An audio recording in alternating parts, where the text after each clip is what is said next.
My professional career started when I was, I think, 16.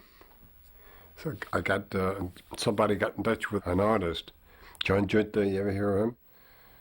He took me alongside him and showed me how to do it. Frank did a feature called The Snowman, which is his own character, and Junta allowed him to use that character in this comic book, and that's what started Frank in the world of comics. And was on my merry way. I was doing all kinds of books at the time. Frank's case, there was a wonderful training field in the comics, and Frank very quickly, after a few short years with no real formal art training, became very proficient. Now, he used to draw the funny animal stuff. I don't know if you're familiar with the material, but it's spectacular funny animal stuff. And he could have had a career doing that forever, and no one would have minded it because it was so damn good.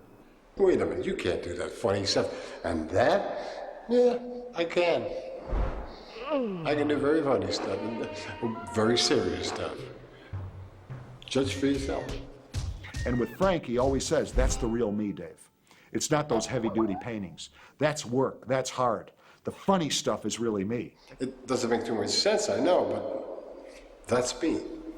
Everyone else working for those books was an animator for a cartoon studio, usually Warner Brothers or Disney, except for Frank. And so his style is unique amongst all those funny animal artists. Disney, well, they still want me, but they know better. Way back when, and then again and again and again. Always. They always wanted me to be part of their group. I said, no thanks.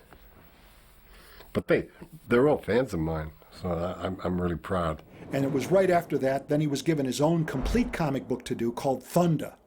And he did 4 complete stories plus the cover. When I saw Thunder, I also saw the connection between Frazetta and Hal Foster.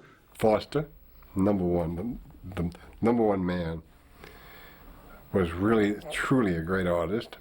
So I did Tarzan lookalikes for about a year, 2 years, and they really looked like them, you know. Here, Frank was, for the sake of making a living and taking care of his family and making a good living, was working for Capp on Lil Abner. And he asked me, you think you could do Lil Abner? What? No, I can't do it. You can do it. All right, so I'll sit down and I'll try to draw it. So I drew it. He says, you're hired. What he did was ghosted the feature of Lil Abner. Now, what a ghost artist is a person who works behind the scenes doing all the major character work. The lead person on the strip, the person who started the strip, which is Capp, would then come in and oversee the entire operation. Frank worked in conjunction with 2 or 3 other people in producing this strip and worked on it from 1955 all the way to about 1962. Most of us didn't even know that Frank was working on the Capp comic strip. The strip looked awfully good, but we didn't know. He just bought a house in Rhode Island, I think 11 or 13,000, moved us out of the city.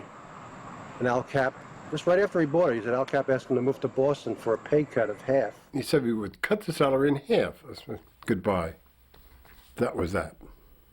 I said goodbye. And from then on, then I had it tough. Yeah, I thought they'd all be waiting for me out there, you know, but it wasn't so easy.